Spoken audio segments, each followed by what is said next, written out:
In this video, we are going to do a revision on the reproduction in plants, a topic in upper block cycles in primary school science syllabus. Okay, let's begin. First, we start with pollination. There are two types. By pollinators, which are like your bees and butterflies, and by wind. But right at the beginning of this topic, you first learn about the different parts of a flower and how all these parts help in the reproduction in flowering plants.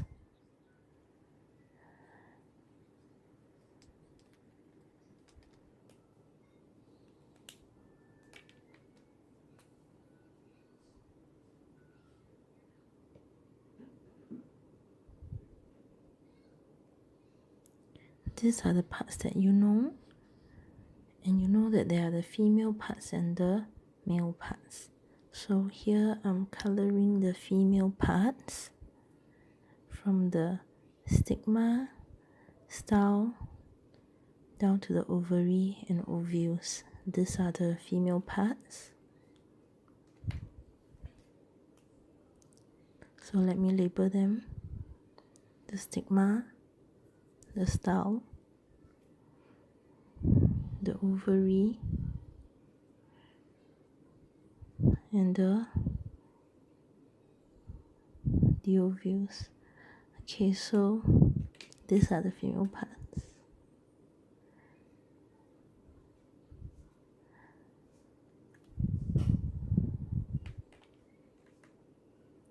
And next, where are the male parts? Okay, I'm going to shade them in this blue color.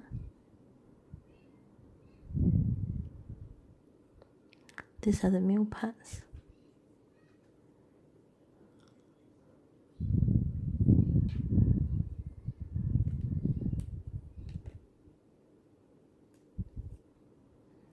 And here we have the anther and the filament.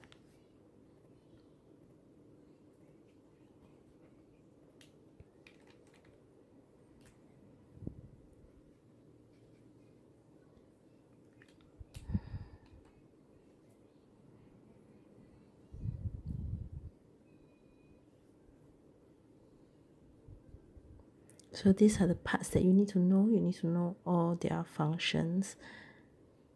Okay, now petals, usually colorful to attract pollinators. That is for flowers that pollinate by pollinators.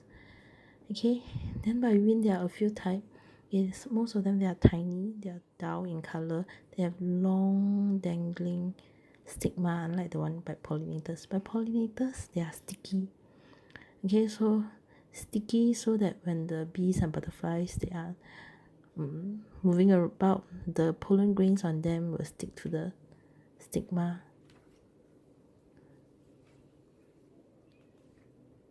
So from there, the pollen grains carries the male reproductive cells. We should be able to move down. Okay, there's a tube that will go down, okay, into the ovary. And there's the female reproductive cells in the ovule, the male reproductive cells, and the female reproductive cell will fuse and fertilization will occur from there on.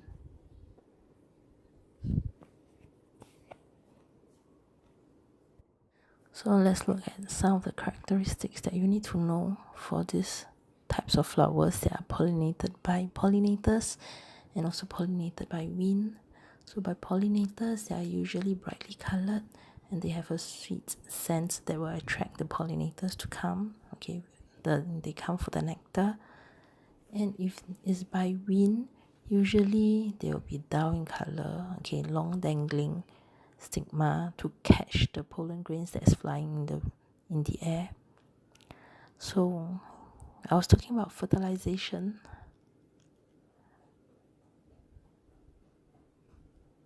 Okay, it takes place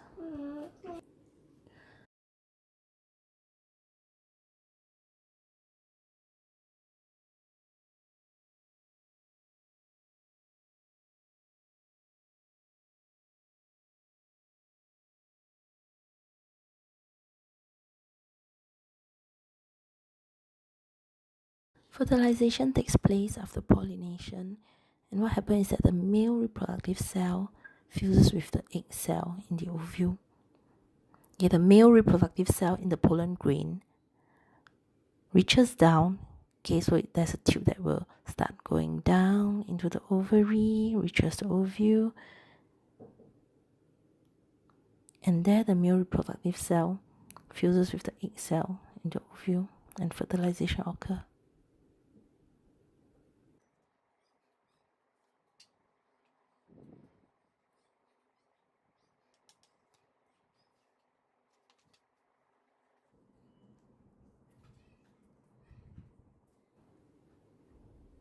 So this happens only in the flowering plants. Okay, after that the fruit will form.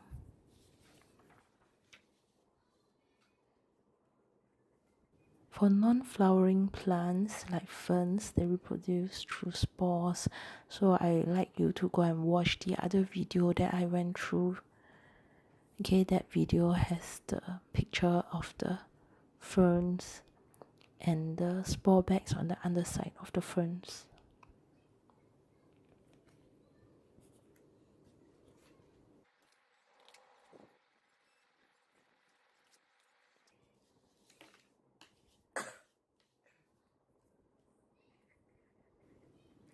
Next, we look at seed dispersal. There are actually 4 methods that you need to know, but under each of the methods, there are a few things that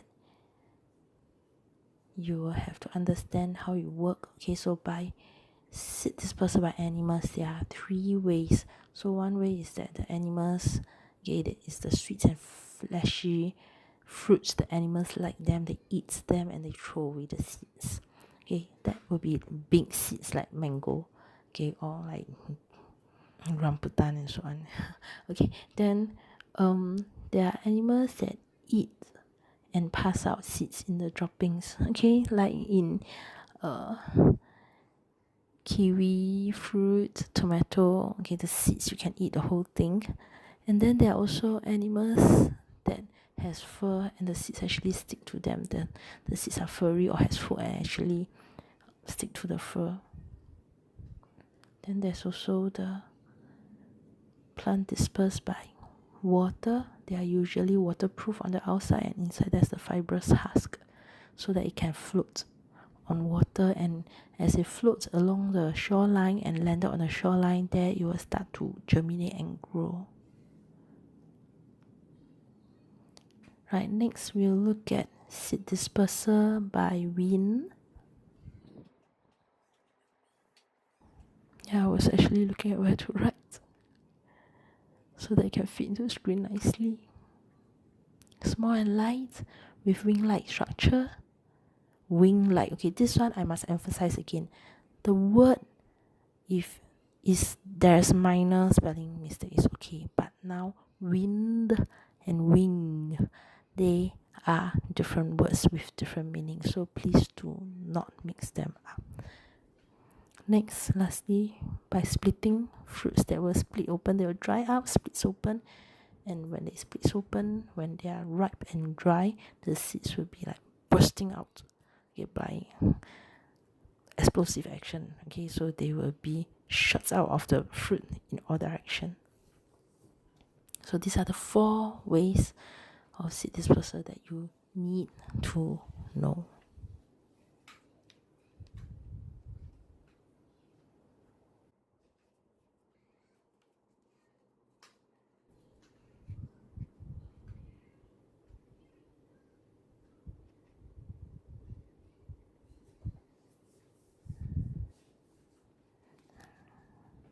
Okay, once you've gotten them down, now let's move on.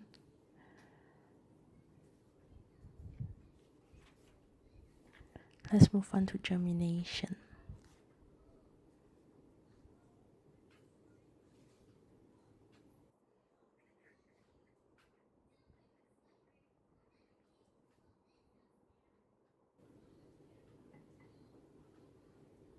What are the requirements for germination that you have to know? Okay, germination needs air, water, and warmth.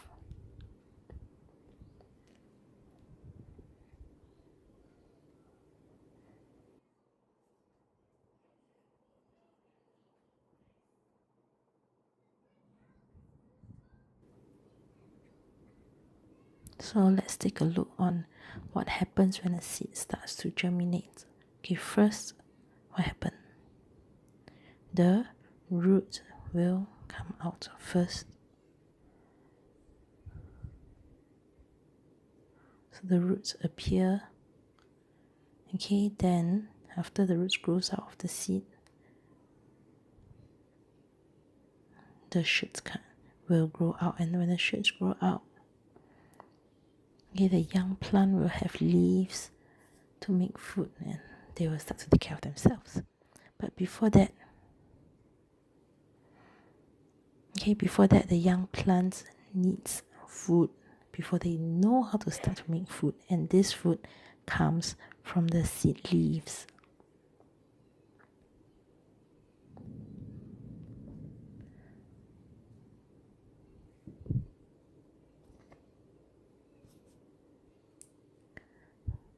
So when the leaves are out, they make their own food. They will need light to carry out photosynthesis to make food, so they can continue to grow.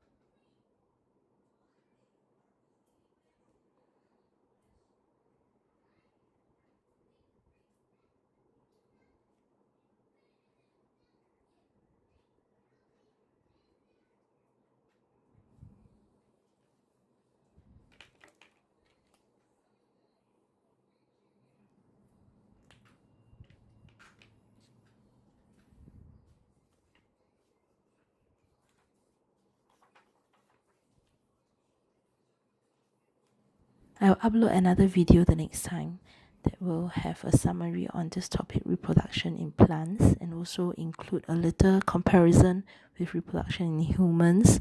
So the next time you come back, I hope the video is up. It can help you with your revision. And also, if you have an account, you are logged in right now, you may want to subscribe and press the bell so that you will receive notification and you know when the next video is up for your revision. I hope this video has been useful for you, and if it is useful and you like it, leave me a comment below on how you like it and whether you have any suggestions for me to do a better video next time.